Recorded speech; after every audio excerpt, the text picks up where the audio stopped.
하나님은 좋으신 분이에요. 예, 알게 하시려고 여러 가지 섭리하시고 또 인도해 주시고 깨닫게 하시고 참아 주시고 기다려 주시고 그 다음에 여러분이 알아서 하세요. 예. 저도 평생 하나님 믿으며 여기까지 왔는데 제 생각에는 한 번도 하나님을 불평하거나 짜증냈던 적이 없던 것 같아요. 어떻게 보면 그냥 받아들이는 그런 거? 어떻게 보면 그럴 만한 소지가 하나도 없어, 하나님께는. 언제나 내 영혼에 따뜻하시고 위로 주시고 때로는 갈 바를 알지 못할 때 하나님이 그 길을 인도하시고 또 주변에 나를 공격하는 환경이라든지 어떤 사람들이 혹 있을 때는 그것을 또 이렇게 막아주시고 필요를 따라 또 기도하시면 또 주님이 또 응답해 주시고 심지어는 나는 한마디도 그런 말씀 안 드렸는데 하나님은 나의 필요한 것을 미리 아시고 이렇게 준비해 놓으신 거예요. 그래갖고 그것이 딱 필요한 그 시점에 그거를 이렇게 주시는 이러한 삶을 많이 삽니다. 저뿐이겠어요. 여러분들도 다 똑같겠죠. 하나님은 아무튼 한마디로 참 좋으신 분이시다. 참 좋으신 분이다. 우리 한번 서로 그렇게 한번 고백 한번 해볼까요? 하나님은 참 좋으신 분이십니다. 하나님은 참 좋으신 분이십니다. 그렇게 믿으시죠? 그간 짜증내지 마요. 불평하지 말고 불평은 한 번 할수록 곱하기 만이다. 무서운 거예요. 그러나 감사는 역시 또 좋은 측면에서 곱하기 100만이다. 그래서 아무튼 저는 여러분의 얼굴을 쳐다보면서 하나님께 감사합니다. 여러분은 주님의 얼굴을 배우면서 감사할 수 있게 바라요. 오늘부터 26장 이제 강의에 들어가는데 제목이 뭐죠? 미련한 자 또는 어리석은 자. 그러니까 미련한 자라고 성경에 써 있는데 원어적으로는 어리석은 자. 똑같은 거죠. 어리석다, 미련하다 이런 것들인데 이 미련한 자에 대해서 말씀이 26절에 특히 많이 기록됐어요. 쭉 제가 보니까 9절까지는 계속 미련한 자, 미련한 자라는 단어가 계속 나와요. 그 뒤에는 또 보니까 게으른 자, 이런 얘기도 또 나오고. 그래서 9절까지 그렇다고 하기는 너무 벅차고. 그래서 한 반 딱 잘라서 오늘 한 5절까지만 또 다음에 또 나머지 또 이렇게 하고 이렇게 강의를 하도록 하겠습니다. 1절 말씀해 보니까 미련한 자에게는 영예가 적당하지 아니하니 마치 여름에 눈 오는 것과 추수 때에 비 오는 것 같으니라 그래요. 자, 두 가지 상황에 대해서 말씀하고 있죠. 첫 번째 뭐예요? 여름에 눈이 오는 거. 좀 이상하잖아요. 안 맞죠, 뭔가? 여러분 중에는 또 그럴 수도 있지 그러신 분도 계실 수도 있는데 어쨌든 이거는 우리의 상식에는 안 맞는 거예요. 여름에 눈이 온다? 이거 이상하잖아. 이거는 진짜 이건 말세야. 이거는 세상이 이제 망하려고 하는 거야. 조짐이야, 조짐. 여름에 뭐가 오는 거예요? 비가 오는 거죠. 근데 눈이 온다고 생각해봐요. 그러면 기온은 뚝 떨어져서 이거는 안 맞아요. 모든 곡식이 점점 익어가고 있는 때고 또 여름이라는 계절을 통해서 모든 우리의 삶의 그 어떤 형태들이 다 이렇게 구성되어져 가는 그런 과정에 있는 계절인데 눈이 온다고 생각해 봐요. 말이 안 되죠. 두 번째는 뭐예요? 추수할 때 비가 온대요. 추수를 하는데 비가 오면 어떻게 되는 거야? 제가 그 농사하시는 분들 보니까 그때는 추수 안 하더라고. 근데 하든 안 하든 이거는 농부들한테 죽으라는 얘기야. 죽지 마요. 네. 그렇잖아. 날씨가 좋아서 별을 베고, 그죠? 뭐 요즘은 뭐 탈곡을 어디서부터 하는지 몰라. 아무튼 요즘은 또 이 논 현장에서도 바로 또 하기도 하잖아요, 기계적으로. 그러면 어찌했든 간에 날씨가 좋아야죠. 근데 비가 내리는 거야. 장마처럼 비가 억수로 내리는 거야. 이거는 망치라고 하는 거죠. 제가 올해도 이렇게 주변에 농사하시는 분들 이야기를 들어보니까 좀 속상해하기도 하시고 그러더라고요. 비들이 좀 많이 내려서 곡물이 좀 덜 여물고, 예. 이때는 이 정도 돼야 되는데 이런 어떤 계산이 그분들에게 있는 거예요. 농사를 하든 밭을 하든 이런 분들이 이게 안 맞는 거야. 그러니까 착오가 생기죠. 힘들어 하시더라고. 김장할 때가 다가오는데 배추가 속이 안 차는 거야. 김장 다 했다 이제. 그분들이 그거를 소출해서 또 판매하시고 또 생활할 수 있게끔 또 수입을 또 갖고 이래야 되는데 이게 잘 안 되는 거잖아요. 그러니까 이 두 가지 내용이 다 이 말도 안 되고 이거는 상식에도 어긋나고 경우에도 없는 거고 이거는 자연의 법칙에도 이거는 틀린 거예요. 그 얘기를 하시는 거 지금. 앞에 있는 거 생각하지 마시고 뒤에 있는 거 생각하시면 돼. 여름에 눈 오는 것과 추수할 때 비 오는 것. 이게 좋은 현상, 나쁜 현상? 나쁜 현상이라는 거죠. 그러면 왜 이 말씀을 했냐? 뭐가 그렇다는 얘기냐? 그게 앞부분에 있는 거야. 미련한 자에게는 영예가 적당하지 않다. 그러니까 미련한 자에게 있어서 영예, 영광이라고 돼 있거든요. 카보드라는 단어인데 히브리어로 영광이라는 단어인데 영예라고 하면 했어요. 영예라는 뜻이 뭔지 아시죠? 김영예 뭐 이런 거 말고. 영예라는 것은 영광스러운 명예라는 뜻이에요. 영예라는 말이 단어가. 아무튼 뭐 영광 들어갔으니까. 미련한 자에게 있어서 영광스러운 거는 말도 안 된다는 거지. 그건 마치 뭐와 같아요? 뒤에 설명되고 있는 이 내용과 같다는 거야. 여름에 눈이 오고 추수 때 비가 오고 이런 꼴이라는 얘기예요. 그러니까 틀렸다는 얘기지.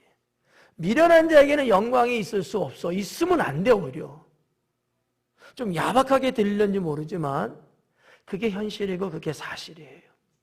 그러니까 잠언의 기자는 지금 이거를 기록하면서 백성들에게 뭐를 말씀하고자 하는 거예요?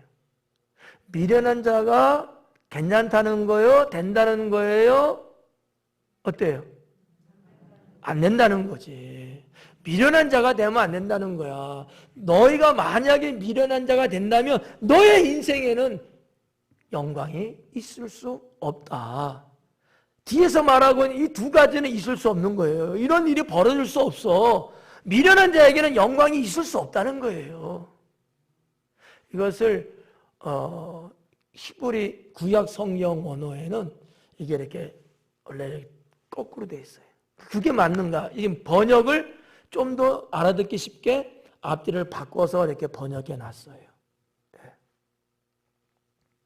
미련한 자에게는 영예가 적당하지 아니하니. 여기서 영예가 적당하지 않다 그래요. 이 적당하다는 말은 나외라는 단어인데 나외. 이게 뭐냐 무슨 얘기냐면 잘 어울린다라는 뜻이에요. 그러니까 적당하다라는 얘기야. 잘 어울린다라는 거야. 근데 적당하지 않다. 그러니까 잘 어울리지 않는다라는 거야. 뭐가? 미련한 자에게 영광은 잘 어울리지 않는 거다 라는 얘기죠. 그러면 지혜로운 자에게 영광은요? 잘 어울린다. 이렇게 잘 어울린다. 이게 뭐야? 잘 어울린다. 그렇죠? 잘 어울리는 거야. 여러분들이 하나님을 잘 믿으면서 하나님이 주시는 축복이 있다고 하면 잘 어울려요? 잘 어울리지 않는 거예요. 그렇죠? 하나님을 잘 믿는 자가 축복받는 거는 잘 어울리는 거예요. 맞죠? 나는 참 세상 살다 회개망칭한 것들 좀 봐. 저보다 연세 드신 분들 용서하십시오. 이런 말해서. 아니, 한겨울에 그 속살 다 보이는 옷도 입고 다니고, 그 한여름에 긴 농부츠를 신고 다녀. 이거는 진짜 옛날에 뭐 보지도 못했고 상상도 못할 일이에요. 잘 어울려요? 근데 그렇게들 하더라고요. 아마 저보다 더 어르신들은 아이고 별꼴이네 그러셨을 것 같아. 내가 봐도 그러니까. 예. 근데 그것도 좀 유행이 지났나 봐요. 예. 요즘은 그래도 좀 이렇게 좀 옷들도 길게 입고 또 여름에도 그렇게 부츠 신는 분들이 그렇게 많지 않더라고. 예. 다시 이제 정신이 이제 제대로 이제 돌아가서 뭔가 좀 되는 것 같아. 예를 들면 이렇다는 거야. 격에 안 맞고 상식에 안 맞고 경우에도 어긋나는 거. 지금 강조하는 건 뭐예요? 미련한 자. 그가 무슨 영광을 누린다? 그가 무슨 뭐 영광을 구한다? 안 어울린다는 거야. 그건 안 어울리는 거예요. 그렇다면 여러분 어리석은 자가 되지 않기 바랍니다. 그러면 여기 1절에서 말하는 이 미련한 자, 뭐 그 뒤에도 계속 미련한 자 이렇게 나오잖아요. 이 미련한 자는 무슨 단어냐면 캐실이라는 단어로 되어 있어요. 캐실. 그럼 왜 미련하다고 그러냐? 캐실이라는 단어인데 도대체 뭐 때문에 미련하다고 그러느냐라는 거예요. 이런 겁니다. 어리석고 미련한 것을 선택하는 자를 가리켜서 캐실이라고 합니다. 미련한 자라는 거. 예배 드릴 때 잠자는 자, 미련한 자야. 나 이쪽 쳐다보잖아. 이쪽 안 보잖아. 하나님 말씀을 들어야 될 때 계시를 받으려고 하는 사람은 미련한 사람이다. 네. 어울려요? 아니죠. 그러니까 어리석고 말도 안 되고 엉뚱당뚱한 이런 것들을 만약에 선택하는 자라면 그거는 미련한 사람이다. 그런 자에게는 영광이 의미가 없다. 하나님의 축복도 관련 없다. 5절 말씀에 뭐를 선택해야 된다 그랬죠? 하나님의 뜻을 선택해야 된다. 네. 여러분들이 선택해야 될 문제들이 살면서 많이 있거든요. 미련한 자와 지혜로운 자의 선택은 전혀 다릅니다. 전혀 달라요. 그러니까 쉬운 말로 다시 한번 말씀드릴게요. 사람은 말이죠. 때와 경우에 따라서 선택할 게 달라야 합니다. 네.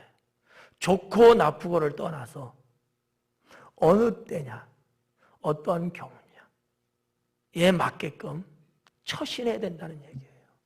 그 사람이 지혜로운 사람이고 현명한 사람입니다.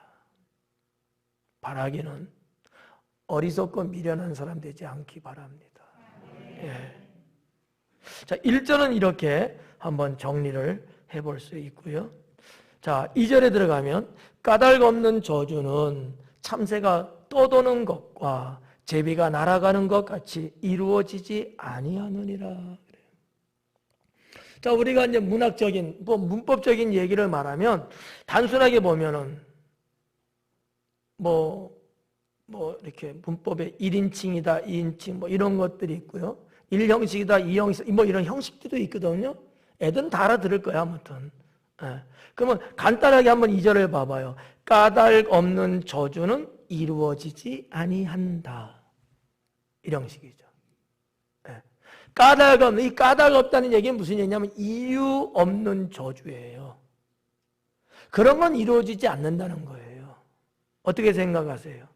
맞죠? 예. 저주를 하더라도 뭔가 이유가 있어야 될 거 아니야.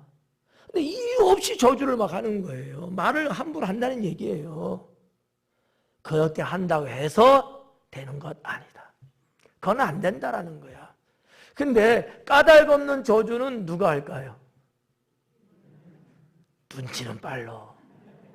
맞았어요. 미련한 사람들은요, 그냥 아무 말이나 막 던져. 그게 까닭 없는 저주예요. 그러나 하나님은 그것을 이루시지 않는다는 거죠. 네. 미련한 자가 얼마나 안 좋은 건지, 얼마나 불쌍한 건지 우리는 성경을 통해서 알 수 있는 거예요. 네. 여러분, 미련한 사람 되지 않기 바랍니다.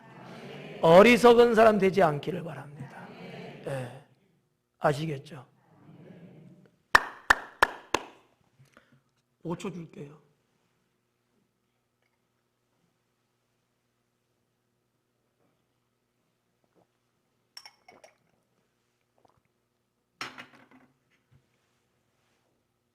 와서 졸면은 미련한 사람이야.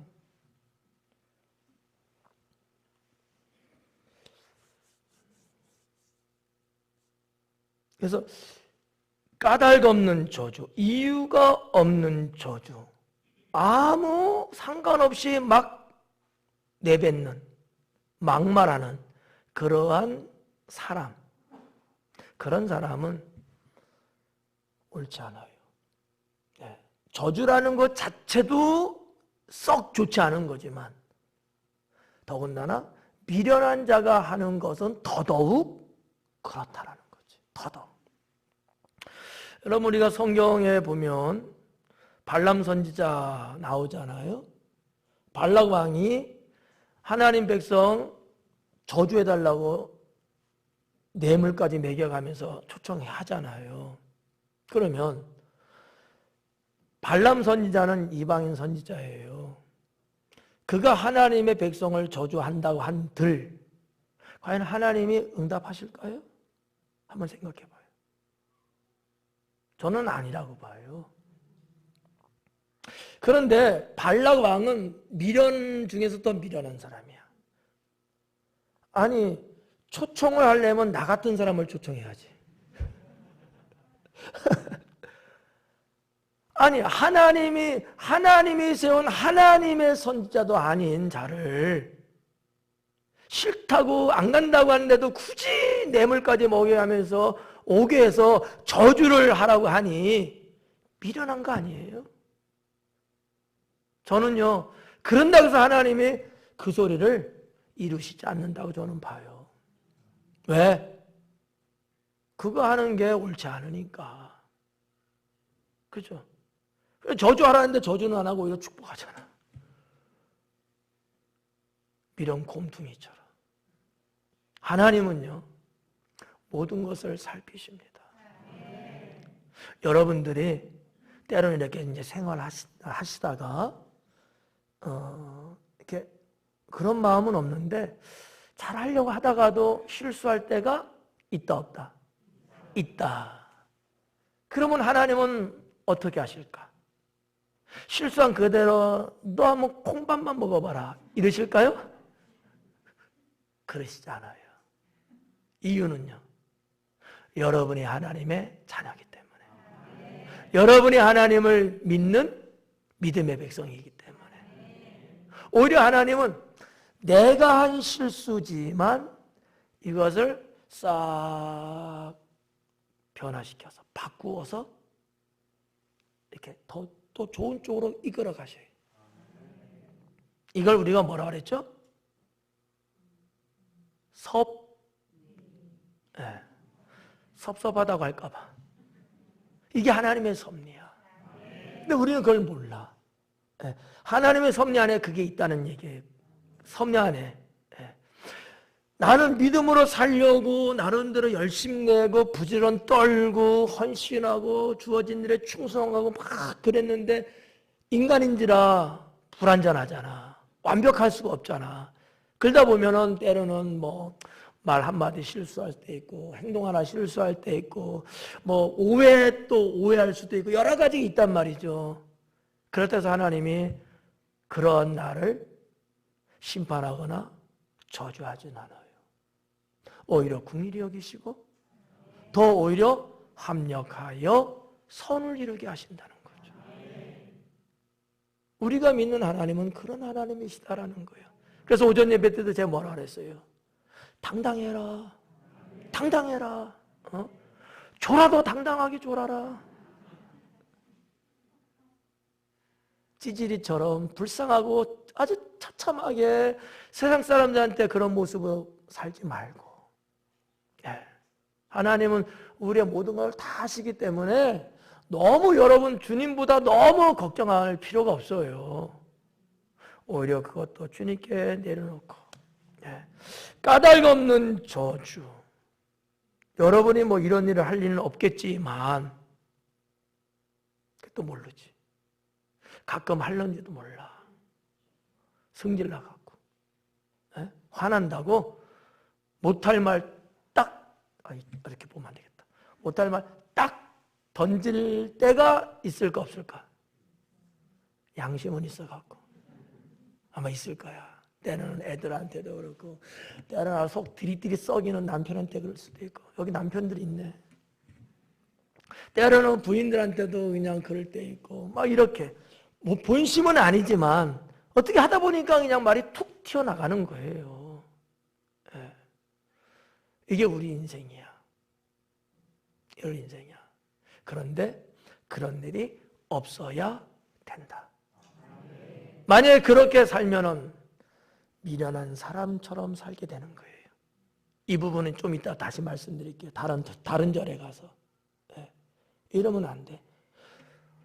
내 능력과 내 한계가 안 되기 때문에 때로는 나도 모르게 깜빡해서 그럴 수는 있지만 그러지 않으려고 내가 더 깨어있고 더 주님의 지혜를 받아야 된다. 네. 미련한 데 될 이유가 없잖아요. 그죠? 2절에서 우리가 그거를 보자는 거죠. 까닭 없는 저주는 근데 보니까 참새가 떠도는 것과 같아요. 참새가 떠돈대요. 이 떠돈다는 단어는 누두라는 단어예요. 누두. 이상한 생각하지 마. 네. 누두라는 건데 무슨 얘기야? 목적 없이 방황하는 것을 뜻하는 단어예요. 목적 없이 방황해. 여기 갖다 줘야겠다. 그냥 뭐 폭음 타는 말하면 지랄탄 같은 거 있잖아. 욕한 거 아니에요, 저? 예. 그 폭음 타는 그런 이름이 있잖아. 막 이러는 거 있잖아요. 나만 괜히 그러는 것 같아. 땡기네. 예, 목적 없이 그냥 방황하는 거야. 그냥 방황하는 거야. 그거를 히브리어로 누드라 그래. 그걸 여기에 또 하나 써놨어. 떠돌다. 그냥 단순하게 어디 또 떠다닌다 이게 아니고 목적 없이. 여러분, 이 말해도 될까? 유럽에는 집시라고 하는 분들이 있어요. 집시. 예. 정해놓은 집 없이 그냥 떠돌면서 여기서도 좀 살다가 저기서 살다 뭐 이러는 분들이에요. 목적이 없어. 그냥 사니까 사는 거야. 참새가 떠도는 것과 같다는 거야. 뭐가? 까닭 없이 저주하는 것은. 그러니까 자, 첫 번째 내용이에요. 참새처럼 떠도는 것과 제비처럼 뭐라 그래? 나가는 것. 이 나간다는 말은 무슨 얘기냐면 이 나간다는 단어 이것은 우프라고 하는 단어도 있는데 제비가 날아가는 것 같이. 제비는 날아가 버리잖아요. 근데 이 우프라는 단어가 갖고 있는 게 뭐냐 하면은 소멸되다, 사라지다, 이런 뜻이에요. 여러분, 제비하면 뭔 생각이 나세요? 에? 박씨? 아유, 진짜. 문학적으로 생각해봐요. 자, 그러면 계절적으로 한번 생각해보자. 문학은 어려우니까. 에? 에? 봄. 그러니까 제비는 이때쯤 되면 어디 가요? 따뜻한 남쪽으로 간대잖아. 그러다가 다시 봄이 오면 제비는 또 돌아온대잖아요. 그런 거예요. 제비가 날아간다는 얘기가 우리 한국적으로 표현하면 꼭 한국뿐이겠어요? 제비라는 새가 그런 거지. 따뜻한 데로 가잖아. 그러면 여기 없잖아. 허무한 거예요. 아무것도 없다는 얘기야. 뭐가? 까닭 없이 저주하는 행위가. 해봤자 소용없다는 거야. 하는 사람 입만 더러워지는 거지 뭐. 하나님이 그거를 들어줄 리도 없고요. 그것이 그렇게 이루어지지도 않는다는 거지. 여러분 한번 이렇게 한번 생각해 볼까? 자, 여러분 하나님 믿죠? 근데 하나님 안 믿는 사람들이 때론 여러분에게 저주를 할 때가 있을 거예요. 그러면 그 저주는 이루어질까 안 이루어질까? 무슨 배짱으로? 그쪽 줄.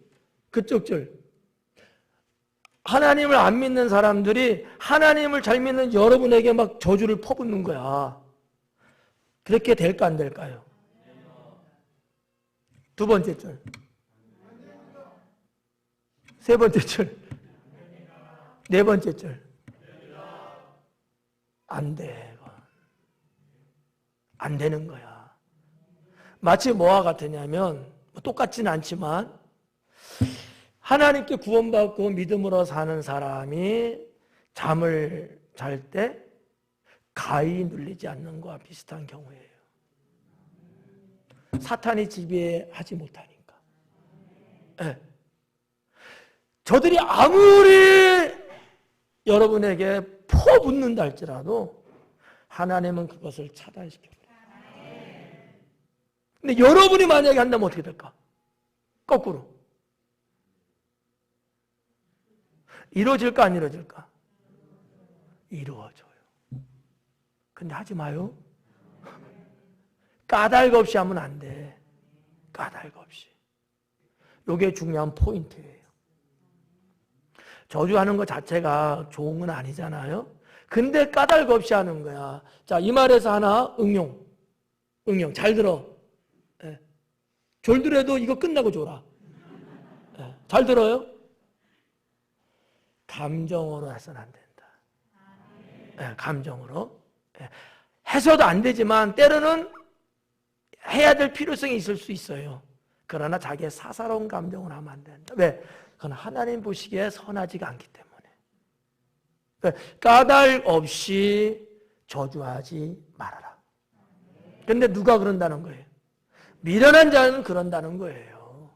미련한 자는 까닭 없이 막 저주한대. 이 저주한다는 것을 다른 말로 말하면 말을 함부로 막말을 하는 거야. 막말을.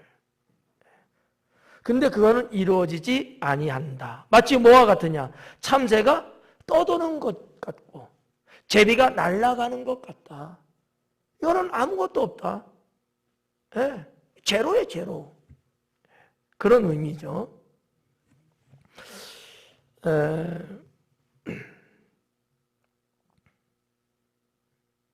이 말을 해도 되나? 그냥 넘어갈게요. 3절. 오해할까 봐. 그래도 해요? 오해하지 마요. 약속입니다. 이 떠돈다라는 누드라는 단어가 있다 그랬잖아요.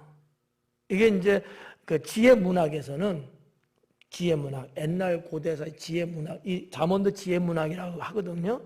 그런 지혜 문학에서는 어떤 걸 또 이렇게 빗대어 말하냐면 가정 안에서 또는 어떤 공동체, 사회 공동체들이 있지 않습니까?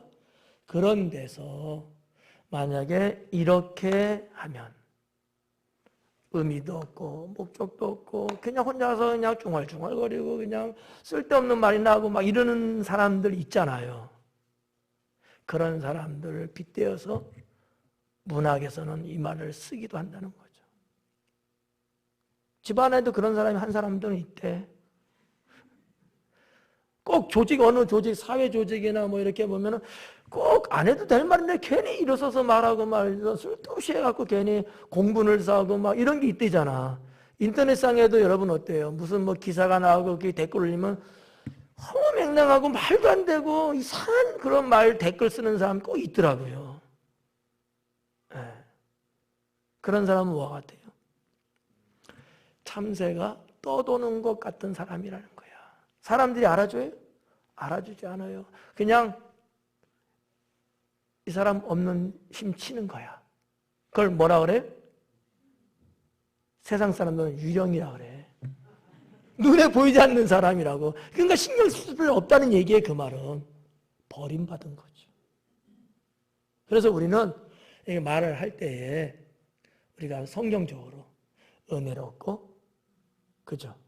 선하고 덕스럽고 이런 말들 우리는 자꾸 쓰려고 하셔야 돼요. 네. 자, 3절 해달라서 한 거예요. 말에게는 채찍이요 나귀에게는 재갈이요 미련한 자의 등에는 막대기니라. 막대기라고 이제 번역됐어요. 뭐 막대기 뭐 맞죠? 군사적 용어로서 몽둥이 같은 거 때리는 거예요. 예. 파괴력이 있는 뭐 이런 것들. 막대기로도 번역을 물론 사용하고요. 자, 3가지가 나왔어요. 근데 이제 잠언의 기자가 어디에 지금 초점 맞춘 거예요? 미련한 자에게는 막대기라는 거야. 미련한 자. 미련한 자의 등에는 막대기니라. 그럼 미련하면 어떻게 한다는 거예요? 등짝 맞는다는 거야. 예. 등짝 맞는다는 거야. 그 말을 하기 위해서 그 다른 말을 또 쓴 거예요. 말에게는 채찍, 나귀에는 재갈. 이게 물리잖아요. 말도 못하게. 나귀들. 여러분 나귀들 보셔서 알죠? 예. 걔는 이 주둥이를 가만 놔두질 않아. 이러더라고. 예. 야, 가만히 있어. 그래갖고 여기를 딱 재갈을 물리는 거야. 근데 말은 어때요? 막 그냥 막 자유분방하게 막 움직이려고 그래, 말들은. 그래서 이 말에 대한 것은 채찍인 거예요. 아니, 말 탄 자의 원하는 대로 말은 가져야 되잖아. 근데 이 말이 그러지 않는 거야. 그러니까 승마하는 사람은 채찍질을 하잖아요. 이런 거를 비유로 들었어요. 뭐 때문에? 미련한 자 때문에. 미련한 자의 등. 그게는 막대기니라. 사극 같은 거나 이런 거 보니까 이런 경우들 있잖아요. 노예들, 종들 막 매질하지 않습니까? 주인이 원한 대로 안 했다고 형벌을 가하는 거잖아요. 상당히 아프죠. 예. 근데 하여튼 그러는 거야. 그럼 왜 그러냐 이거야, 왜? 왜 그러냐 이거야. 여기도 좀 맞을 사람 2사람 있어.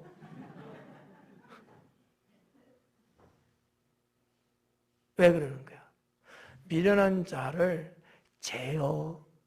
제어시키려면 등짝을 때려야 된다는 거죠. 말을 해도 말귀를 못 알아듣고, 좋게 해도 자기 승질이나 부리고, 순종도 안 하고, 뭐 죄만 짓니까 어떻게 하겠어? 매질 해설해도 자기 멋대로 하는 것을 제어시키려고, 좀 절제시키고, 좀 제대로 인생 살아보라고, 하나님 제발 좀 잘 좀 믿어보라고 그러는 거죠. 잠언의 말씀 여러분 잘 알고 있는 말씀 뭐예요? 사랑하는 자에게는 매를 아껴야 된다. 그죠? 아니에요? 그렇게 되면 그 자는 누구라고요? 사생하다. 사랑하는 자기 때문에 자식이 잘 되라고 채찍을 들어야 된다는 거지. 네. 뭐 요즘은 자녀들에도 때리면 안 된다 그러긴 하지만, 그러니까 이 3절 말씀은 뭐가 주제냐 하면 제어하는 거예요. 절제시키고. 너무 함부로 하고 막 하고 막 그냥 사람답지 못하게 살고 막 이러는 거 있잖아요. 방종하면서. 그러지 못하게 하기 위해서 등짝에 매질을 하는 것을 말씀하고 있습니다. 때로는요, 우리 하나님께서도 우리의 등짝을 때리십니다. 왜일까요?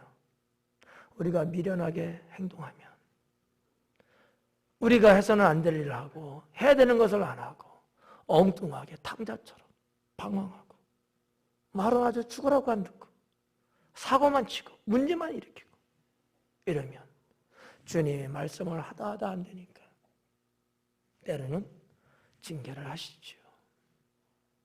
여기까지 가야 돼요? 여기까지 가면 안 되지. 때로는 그렇구나. 내가 잘못했구나. 말씀 한마디에 돌아서고 이래야지 이게 맞는 거죠. 아니 맞을 때까지가 미련 곰퉁이처럼 그건 어리석은 거예요.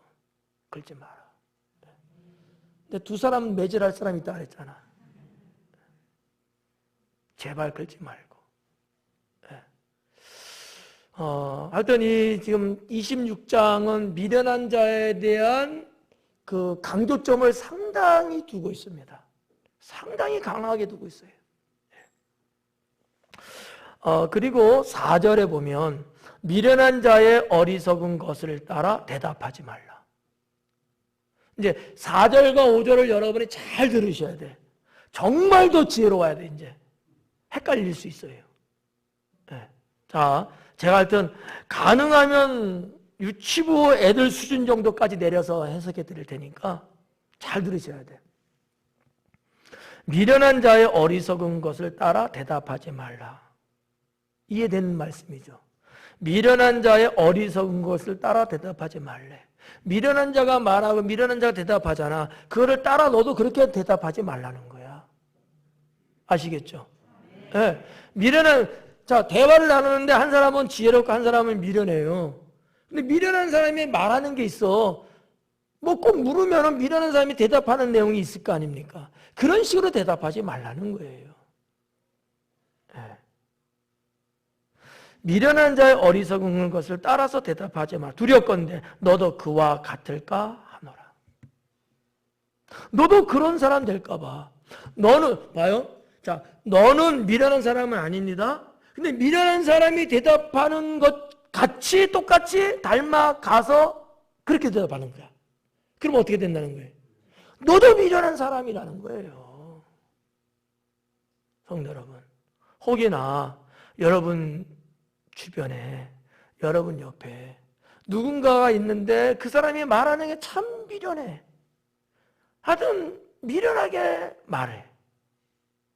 그거 닮아가면 안 돼요. 그런 걸 보면서 뭐가 잘못된 건지, 어떻게 해야 되는 건지를 더 여러분 소상하게 우리가 깨달을 수 있어야 됩니다. 4절 말씀은 그거예요. 쉬운 얘기야 이거는. 미련한 자들이 대답한 것 같이 너희도 그렇게 대답하지 마라. 이유는 너도 미련한 사람 될까 봐. 다른 사람이 볼 때 너 미련하다고 봐줄까 봐. 그게 두렵다는 거지. 미련한 사람으로 여러분 치부받으면 사람 꼴이 많이 아니에요. 사람들이요 인정을 안 해주거든요. 어디 같이 어울리려고 할지라도 사람들이 껴주지를 않아요. 어떻게 살아? 힘들죠. 그러니까 여러분들이 상대하는 사람들이 미련한 사람이라고 혹 느껴진다든지 그가 하는 스타일, 언어의 스타일, 행동의 스타일, 그런 어떤 패턴들이 분명히 있어요. 이거 관찰 잘해야 돼요. 그런 식으로 여러분 하면 안 돼. 여러분 그 학문적으로 평행의 이론이라는 거 아시죠? 그냥 끄떡끄떡 하세요. 한다고. 이러한 경우에는 꼭 이런 행동을 하더라. 근데 누구도 이런 일은 똑같이 그렇게 하다. 이 평행 이론이에요. 평행선은 뭐야? 이렇게 만남이 없이 똑같이 계속 가잖아. 이게 평행이잖아요. 이게 평행 이론이야. 그런 미련한 자들의 그런 거를 보면서 여러분, 우리는 그거를 닮아가려고, 그렇게 똑같이 나도 그렇게 하려고 하면 안 돼. 그럼 사람들이 저 사람 미련하다고만 볼 게 아니고 그렇게 쫓아가는 나도 미련하다고 보거든. 미련한 사람으로 여러분, 속된 말로 낙인 찍히면 사람들이 그렇게 나를 미련하다고 판결을 내려버리면요, 인생에 상당히 손실이 많습니다. 그것보다는 야, 똑똑하다, 지혜롭다, 슬기롭다, 현명하다, 이런 소리를 듣는 게 훨씬 좋죠. 그러면 주변에서 친구들도 그렇고 때로는 직장 안에서도 그렇고요, 지혜롭고 현명하니까 이런 사람은요, 이게 대우를 받아. 필요하다고 불러들여. 좋잖아. 이래서 싫어요? 인정받잖아요. 인정받잖아. 네. 자, 그런 내용이라고 4절을 일단 정리를 하고요. 5절에 보면 미련한 자에게는 그의 어리석음을 따라 대답하라. 요게 조금 헷갈릴 수 있어. 근데 여러분 뭐 다 똑똑해서 무슨 말인지 다 알아들을 것 같아. 그죠? 아무 대답 안 하는데. 미련한 자에게는 그의 어리석음을 따라 대답하라. 무슨 얘기냐면, 자, 미련한 사람이 뭔가 대답하잖아요. 너도 똑같이 그렇게 하라는 거야. 왜? 저 사람이 그래야지 깨달을 수 있다는 거야. 내가 미련하게 말했다는 것을. 그런 의미예요. 그러니까 미련을 방지하고 미련한 사람을 깨닫게 하기 위해서 그렇게 하라는 거야. 그러니까 쉬운 말은 이런 거야. 누가 이렇게 누구에 대해서 아까 까닭 없는 저주가 나왔습니다. 그런 식으로 하는가. A라는 사람이 영민이 있어갖고 A라는 사람이 이렇게 있는데 그 짓을 하는 거야. 괜히 쓸데없이 사람 힘들게 하고 피곤하게 만드는 거예요. 그러면 너도 그 사람 하듯이 그렇게 하라. 그러면 자기가 그런 일을 당하잖아. 그러면 자기가 당할 때는 좋아해요, 싫어해요? 싫어하죠. 그래서 잘못된 걸 깨닫는다는 거지. 그런 의미예요. 원어는 그렇게 돼 있어요. 이게 번역이 조금 더 어려운 것 같아요. 제가 볼 때. 네. 저도 이것이 도대체 무슨 말씀인가 오늘 몇 번을 봤는지 몰라. 알고 보니까 아니에요. 그런 의미예요. 그래서 이 액면 그대로 여러분 따라가면 큰일 나요. 미련한 자에게는 그의 어리석음을 따라 대답하라. 네. 이게 잘 새겨들어야 돼요. 나쁜 짓 한 사람한테 똑같이, 그러니까 어떻게 보면 보응의 개념이에요. 근데 그 사람을 잘못되게 하기 위해서 그런 게 아니고 깨닫게 하기 위해서 그냥 옹냐옹냐고 따라주지 말라는 거야. 그러면 자기가 미련한 것, 자기가 잘못한 것을 못 깨닫고 오히려 그것을 더 내가 잘한 것인 양 착각하고 있다는 얘기예요. 그게 5절 말씀이거든. 여기 봐봐요. 두렵건대 그가 스스로 지혜롭게 여길까 하노라. 잘못한 걸 몰라. 왜? 주변 사람들이 그냥 놔두니까, 받아들여주니까, 이해해주니까 내가 잘해서 그런가 보다. 이렇게 생각하는 거예요. 그러면 더 미련 떨겠지. 더 어리석어지겠죠. 그러지 못하게 하기 위해서. 그 영혼을 거기에서 구원하기 위해서는 이런 방법을 사용하라는 얘기예요. 너도 한번 맞아봐라. 뭐 이런 거 있잖아. 자기도 맞으면 아프거든. 아프지? 근데 넌 왜 이렇게 때리니? 너도 아프면 저 사람도 아프지.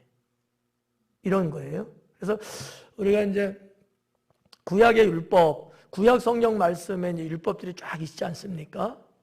그런데 현대 이제 어느 일부의 사람들은 이 하나님 말씀 율법을 폐지했다고 이게 폐기론자들이 있어요. 그런데 왜 하나님이 피에는 피, 이에는 이 이런 말씀을 왜 하셨겠어요? 그게 그만큼 나쁜 거를 깨닫게 하기 위해서 하신 말씀이거든요.